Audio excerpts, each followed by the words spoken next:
Good morning students, welcome to YouTube platform of Bansal academy. तो आज आपके साथ डिस्कस करूंगी रीजनिंग का एक बहुत ही इंपॉर्टेंट टेस्ट जो कि बेस्ड है हमारे इंपॉर्टेंट टॉपिक कैलेंडर पे। तो चलिए क्वेश्चंस को रीड करेंगे। First question is which year in the future will have the same calendar as exactly as 2009। पूछा जा रहा है कि 2009 का जो कैलेंडर है वो अपने आप को कब रिपीट करेगा, मतलब पूरा बिल्कुल same to same ditto copy paste वो कैलेंडर कब आएगा। तो इस क्वेश्चन को सॉल्व करने के लिए ज्यादा एफर्ट लगाने की जरूरत नहीं है।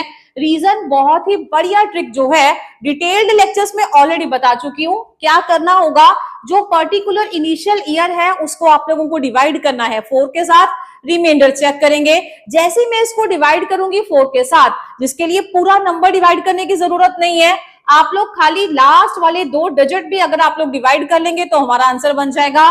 खाली 2 डिजिट्स को मैंने डिवाइड किया 4 के साथ, तो वहां पे मेरा आंसर बन जाएगा, रिमाइंडर बच जाएगा 1। और अगर हमारा रिमाइंडर 0 होता, ऑलरेडी ये बता चुकी हूँ, फिर से बता रही हूं, अगर रिमाइंडर 0 आता तो 28 साल प्लस करने पड़ते इनिशियल ईयर में। अगर रिमाइंडर 1 आता आप लोगों को प्लस करने पड़ते 6 साल, जो कि अभी भी करेंगे, लेकिन अभी पूरा कॉन्सेप्ट लिख लें। अगर रिमाइंडर आएगा 2 या फिर 3, तब आप लोग ऐड करेंगे 11 इयर्स, मतलब 11 साल प्लस करने पड़ेंगे इनिशियल ईयर में। सो यहाँ पे 0 9, जैसे इसको डिवाइड करेंगे 4 के साथ, 4 2 8, you will get reminder 1 reminder है तो इनिशियल ईयर में 6 साल आगे लेके जाएंगे। 2009 प्लस 6, तो यहाँ पे 2015, that is the right answer. Question number 1 C part, that is the right answer. टिक कर लेंगे स्टूडेंट्स फटाफट से। चलिए आएंगे हमारे सेकंड क्वेश्चन पे। Find the day of the week on 11th April 1980। बताया था आप लोगों को पर्टिकुलर डेट गिवन होगी, पर्टिकुलर डे निकालना होगा। पूरी की पूरी टेक्निक आप लोग बहुत अच्छे से सीख चुके हो। ऑड डेज का कॉन्सेप्ट आना चाहिए। 1980 है तो आप लोगों को स्टोरी शुरुआत कहां से करनी थी, 1979 से। 1979 को फर्दर स्प्लिट करते 1900 प्लस 79 एंड सो ऑन। पूरी की पूरी टेक्निक पहले ईयर के हिसाब से चलेगी, फिर आप लोगों के मंथ के हिसाब से चलेगी। क्वेश्चन को सॉल्व करेंगे तो स्टूडेंट्स आप लोगों को डिटेल लेक्चर्स में ऑलरेडी बता रखा है। सेकंड का आएगा ए पार्ट फ्राइडे। चेक कर लेंगे, एक बार सॉल्व करके देखेंगे। If you are able, if you are counting any mistake या कोई दिक्कत आएगी, जस्ट डू मेरे को आप लोग कमेंट बॉक्स में लिख के बता सकते हो। अदरवाइज इसका जो आंसर है that is Friday. Question number 2 A part is the right answer. Same ही क्वेश्चन है question number 3। Find the day of the week on 12th March 1950। आप लोगों को इसका दिन बताना था, का चेक कर लेंगे, सेम ही कॉन्सेप्ट है। 1950 है तो 1949 से स्टोरी आप लोगों को शुरू करनी थी। प्रीवियस ईयर से स्टार्ट करेंगे, आफ्टर दैट मार्च मंथ तक जाएंगे, Jan Feb and March. After that count कर लेंगे, हमारा जो आंसर आएगा दैट वुड बी संडे। एक बार कैलकुलेट करके देखेंगे मेरे साथ साथ, अगर कोई प्रॉब्लम आएगी so just do right in comment box. चलिए चलेंगे नेक्स्ट क्वेश्चन पे। Today is Wednesday, what will B day after 91 days. मैंने बोला अगर आज वेडनेसडे है, 91 डेज के बाद कौन सा दिन होगा। बहुत इजी था इस क्वेश्चन को सॉल्व करना। 91 को, क्योंकि मैंने बताया था पूरा का पूरा कैलेंडर चैप्टर आप लोग बहुत इजीली सॉल्व करते हो without using pen and paper. कुछ क्वेश्चंस को तो अगर हम लोगों को ऑड नंबर का जो कॉन्सेप्ट है वो बहुत बच्चे बढ़िया से अच्छे से आता है। 91 है, ऑड डेज का अगर कॉन्सेप्ट है, डिवाइड करेंगे इसको 7 के साथ, 7 1 7, तो यहाँ पे 21 आएगा, तो 7 3 21। दैट मीन्स मेरे पास रिमाइंडर आया 0। अगर 0 है तो आज वेडनेसडे है, डे आफ्टर 91 डेज भी हमारा वेडनेसडे ही आएगा। टिक कर लेंगे स्टूडेंट। फोर्थ का D part is the right answer, क्योंकि 0 था तो 0 आगे लेके जाना था, बाद में आगे की बात जानी थी। 91 पूरा का पूरा डिविजिबल है 7 पे, सो यहाँ पे और कुछ नहीं करना था, वेडनेसडे से 0 डेज आगे लेके जाना था। 0 मतलब वेडनेसडे का वेडनेसडे ही हमारा आंसर रहेगा। टिक कर लेंगे फटाफट से। चलेंगे स्टूडेंट हमारे क्वेश्चन नंबर 5 पे। Today is Friday, what will B day after 59 days. अगर आज फ्राइडे है तो आप लोगों को दिन बताना पड़ेगा कब, 59 डेज के बाद। अब ये बहुत इजी है, टेक्निक सीख चुके हो। 59 है, 59 है तो आप लोगों को डिवाइड किसके साथ करना पड़ेगा, 7 के साथ। 7 8 56, तो हमारे पास स्टूडेंट्स रिमाइंडर कितना आएगा, बोलोगे मैम 3, तो 3 डेज आगे जाना था फ्राइडे के बाद, Saturday Sunday Monday. That means हमारा 5th का जो आंसर आना था दैट इज मंडे। टिक कर लेंगे। Fifth question, A part is the right answer. 3 हमारा रिमाइंडर है तो 59 डेज के बाद हमारा डे आएगा, दैट इज मंडे। अगला चलेंगे question, today is Monday, what will be the day after 32 days. 32 दिनों के बाद कौन सा दिन आएगा? तो यहाँ पे भी क्वेश्चन बहुत इजी था।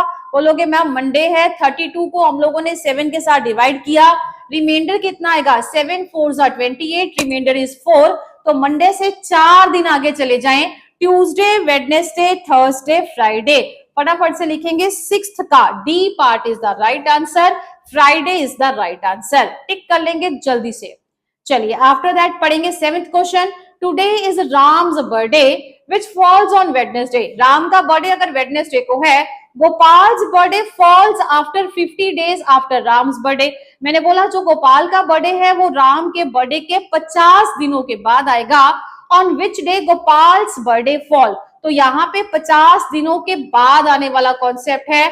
अगर 50 दिनों के बाद आएगा तो यहाँ पे मेरे को समझ में आ जाएगा कि मेरे को वही ऑड डेज का कॉन्सेप्ट लेना है। अगर ऑड डेज का कॉन्सेप्ट है तो 50 को डिवाइड करेंगे स्टूडेंट्स हम लोग 7 के साथ। 7 7 49, रिमाइंडर कितना आएगा? बोलोगे मैम 1। अगर 1 है तो आप लोगों को एक दिन आगे लेके जाना था, वेडनेसडे से एक दिन बाद आएंगे तो दिन कौन सा आएगा? हमारा थर्सडे। टिक कर लेंगे। यहाँ पे इन क्वेश्चंस को करने के लिए पेन पेपर कुछ भी उठाने की जरूरत नहीं है, आप लोगों को क्लियरली पता चल रहा है, ऐसे ही क्वेश्चन सॉल्व हो जाएंगे। चलेंगे स्टूडेंट्स क्वेश्चन नंबर 8 पे। Today is physics exam. अगर फिजिक्स का जो एग्जाम है वो संडे को है, the next physics exam will be take place after a fortnight. मैंने बोला फिजिक्स का जो एग्जाम अगला एग्जाम है वो कब होगा? After a Fortnite. फोर्टनाइट किसको बोला जाता है? अगर पता है तो बहुत अच्छी बात है, 14 दिन। लेकिन ये 14 दिन नहीं, वो बोला है 14 दिन के बाद होगा। On which day? 14 दिन के बाद होना मतलब 15वें दिन होगा। इसका मतलब, क्योंकि पूरा सेंटेंस ध्यान से बनना पड़ेगा, कहता अगर फिजिक्स का एग्जाम है संडे को, आफ्टर दैट वो बोल रहा है कि जो फिजिक्स का अगला एग्जाम होगा will place after a fortnight, वो 14 दिन के बाद होने वाला है, मतलब 15वें दिन है हमारा एग्जाम होगा। तो ये पूछ रहा है कि अब बताएं वो एग्जाम किस दिन होगा, which day will be the next physics exam। तो पता चलेगा 15th डे, जो 15वां दिन होगा उस दिन हमारा फिजिक्स का एग्जाम होगा। 15 को डिवाइड करेंगे 7 के साथ, रिमाइंडर कितना आएगा? 1। संडे से एक दिन आगे लेके जाना था स्टूडेंट्स, हमारा आंसर आ जाएगा ए मंडे। टिक कर लेंगे 8th का A part, Monday is the right answer. चलेंगे क्वेश्चन नंबर 9 पे। Today is Saturday, what will be the day after 86 days. 86 days के बाद कौन सा दिन आएगा? आप लोग इसको डिवाइड करेंगे 7 के साथ, तो फिर से ये समझ में आएगा कि 7 1 जा 7, तो यहाँ पे 16 आ जाएगा, 2 जा 14, रिमाइंडर कितना आएगा? बोलोगे मैम 2। तो सैटरडे से 2 दिन आगे संडे और मंडे, मतलब 9th का आंसर आएगा A, Monday is the right answer. आज टुडे इज जोलॉजी प्रैक्टिकल। आज अगर जोलॉजी का प्रैक्टिकल है जो कब है? थर्सडे को। The next zoology practical will take place after a fortnight, वही 14 दिन के बाद होगा। 14 दिन के बाद मतलब 15वें दिन, 15th डे, क्योंकि लिख रखा है ना 14 दिन के बाद होना। So on which day the next zoology lab will take place, वो कब होगी? रिमाइंडर आएगा 1, तो Thursday plus 1 that is Friday. 10th का B part is the right answer. टिक करते रहेंगे फटाफट से। चलेंगे नेक्स्ट क्वेश्चन पे, 11th क्वेश्चन। अगर 6 मार्च 2005 मंडे है, then which of the day will fall on 6 March 2004। अब बताना पड़ेगा, यहां से मेरे को बताया था एक जब ईयर से दूसरे ईयर में आप लोग फॉल करेंगे तो वहां पे मिनिमम ऑड डेज आप लोगों के कितने होंगे? बोलोगे मैम 1। लेकिन अगर वो एक लीप ईयर है तो ऑड डेज की गिनती कितनी आएगी? बोलोगे मैम 2। लेकिन 6 मार्च 2005 से 6 मार्च 2004 तक जाएंगे तो हमारे पास जो डेज की गिनती है वो सिर्फ 365 डेज आएगी। बोलोगे मैम 2004 अपने आप में तो क्या है? एक लीप ईयर है। लेकिन स्टोरी स्टूडेंट्स शुरू कहां से हुई थी? 6 मार्च 2005 से।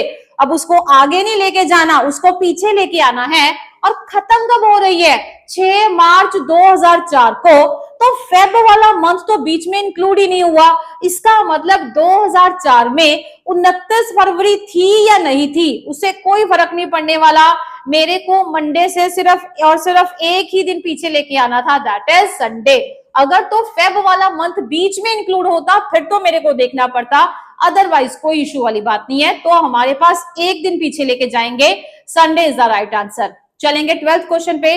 On which dates of April 2001 did Wednesday fall? बोला है कि अप्रैल 2001 कौन से दिन को वेडनेसडे आएगा। अब उसके लिए मेरे को सबसे पहले टेक्निक क्या लगानी पड़ेगी, मेरे को दिन निकालना पड़ेगा स्टूडेंट्स 1 अप्रैल 2001 का। एक बार फटाफट से इसका दिन निकाल देंगे मेरे साथ साथ। अगर आप लोगों ने काउंट कर लिया, इसका कैलकुलेशन कर लिया, तो आई होप आप लोगों को समझ में आया होगा। अगर 1 अप्रैल 2001 जो कि आप लोगों को डिटेल में बता रखा है लेक्चर्स में, आप लोगों को पर्टिकुलर डेट पे डे कैसे निकालना है मेरे साथ साथ ये डे निकालेंगे। डे आएगा संडे। अगर 1 तारीख का संडे था तो 2 तारीख को क्या होगा, बोलोगे मैम मंडे। 3 तारीख को क्या होगा, ट्यूसडे। और 4 तारीख को क्या होगा, वेडनेसडे। सो यहीं से मेरे को पता चला पहला जो हमारा वेडनेसडे होगा वो होगा 4 तारीख को। उसके 7 दिन बाद 11 तारीख को अगला वेडनेसडे, अगले 7 दिन बाद 18 तारीख को, और उससे अगला उसके 7 दिन बाद 25 तारीख को हमारा नेक्स्ट लास्ट वेडनेसडे होगा। So your 12th question D part is the right answer. 4th, 11th, 18th and 25th लिख लेंगे स्टूडेंट्स, फटाफट से टिक कर लेंगे इस क्वेश्चन को। चलिए चलेंगे आफ्टर दैट हमारे नेक्स्ट क्वेश्चन पे। How many days are there in X weeks and X days? बोल रहा है एक्स वीक्स और एक्स डेज में कितने दिन होंगे। अब वीक है, एक वीक में बोलोगे कितने दिन होंगे, बोलोगे मैम 7 डेज। मैं इसको सिर्फ 7 डेज में लिख रही हूँ, इसका मतलब मैं एक्स वीक्स लिखूं या फिर मैं 7x डेज लिखूं, एक ही बात है। 7x डेज यहां से हैं, x डेज यहां से हैं। आप लोगों को कुछ नहीं करना था, दोनों को प्लस कर देना था। 7x और x, यहाँ पे हमारा आंसर आना था 8x। 13th का B part is the right answer, टिक कर लेंगे। 8x is the right answer. चलेंगे स्टूडेंट हमारे नेक्स्ट क्वेश्चन पे। The last day of century can not be, जो आखिरी दिन है सेंचुरी का वो क्या नहीं हो सकता। अब मैंने बताया था जो सेंचुरी ईयर थे उनका कॉन्सेप्ट बहुत अच्छे से सीख चुके हैं कि अगर 100 ईयर्स हैं तो उसमें जो हमारा ऑड डेज हैं वो कितने रहेंगे, 5। अगर 200 साल हैं तो कितने रहेंगे, बोलोगे मैम 3। अगर 300 साल है तो 1, और अगर 400 साल है तो 0। दैट मीन्स ये हमारे सेंचुरी के आखिरी दिन को ही तो डिफाइन करते हैं। अब अगर 100 साल के लिए ऑड डेज की गिनती कितनी थी, 5, और 5वें नंबर पे हमारा दिन कौन सा था, बोलोगे मैम फ्राइडे, क्योंकि फ्राइडे वहीं पे ऑप्शन आती है 5वें दिन के लिए। आफ्टर दैट मैंने बोला तीसरे नंबर पे, ये ऑप्शन सबको पता होनी चाहिए। स्टार्टिंग होगी 0 से, 0 के लिए मंडे, 1 2 3 4 5 6 एंड 6 तक जाएगा।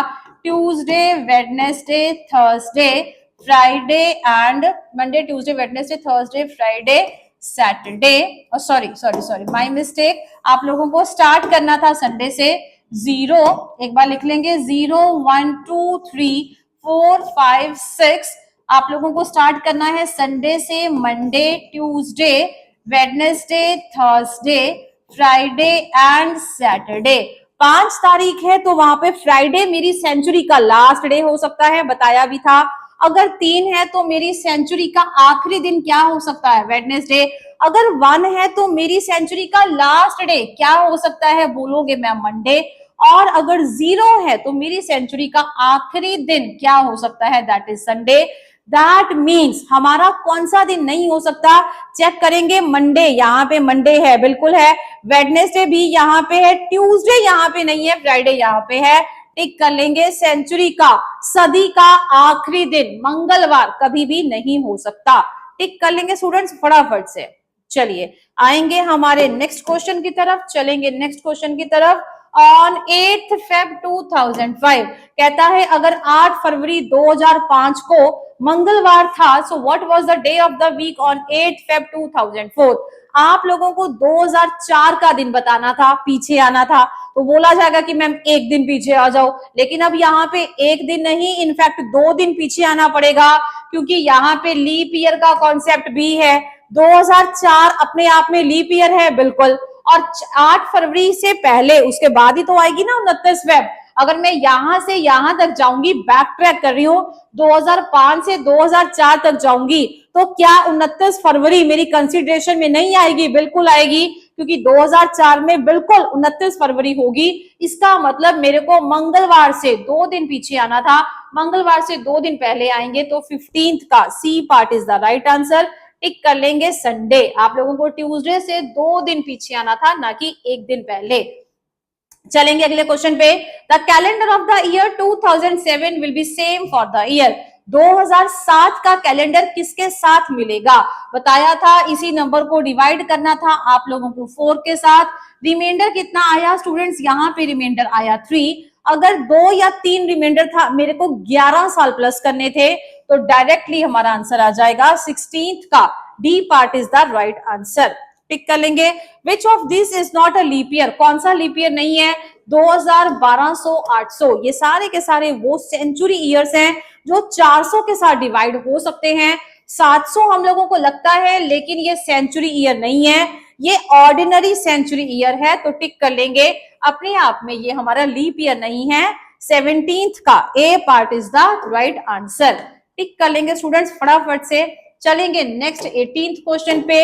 8 दिसंबर 2007 अगर सैटरडे है, आप लोगों को दिन बताना था 8 दिसंबर 2006, तो डेफिनेटली आप लोग यहां से 1 दिन पीछे आएंगे, क्योंकि लीप ईयर का यहाँ पे कोई भी कॉन्सेप्ट नहीं है। चेक करेंगे स्टूडेंट्स 18th का, सैटरडे में -1, तो हमारा दिन क्या बन जाएगा? फ्राइडे। 1 जनवरी 2008 को अगर मंगलवार है, आप लोगों को दिन बताना था 1 जनवरी 2009। क्या 2008 लीप ईयर नहीं है? बोलोगे मैम हाँ जी है। अगर एक लीप ईयर है, तो इससे अगले साल जब जाएंगे तो 2 दिन आगे जाना पड़ेगा। ट्यूसडे के बाद वेडनेसडे, थर्सडे, दैट मीन्स 2 दिन आगे जाने पे +2, 19th। C option is the right option. चलेंगे लास्ट क्वेश्चन की तरफ। अगर 1 जनवरी 2007 को मंडे था, आप लोगों को बताना था 1 जनवरी 2008 को कौन सा दिन था। फिर से ये हमारे पास कॉन्सेप्ट तो आता, लेकिन ये लीप ईयर नहीं आएगा, क्योंकि 1 जनवरी 2008, जबकि 29 फरवरी तो बाद में आएगी। 7 से जब मैं 8 तक जाऊंगी, मेरे को खाली एक ही दिन प्लेस करना है, लीप ईयर का कॉन्सेप्ट नहीं आएगा, तो 1 दिन आगे जाएंगे, मंडे से 1 दिन आगे जाएंगे, तो हमारे पास स्टूडेंट्स आ जाएगा वहां पे ट्यूसडे। टिक कर लेंगे, द आंसर इज ट्यूसडे। तो ये था आप लोगों का टेस्ट। होप आप लोगों को बहुत इजी और हेल्पफुल लगा हो। अगर कोई ऑब्जेक्शन है, कुछ प्रॉब्लम आती है, तो आप लोग just do right in comment box. Thank you.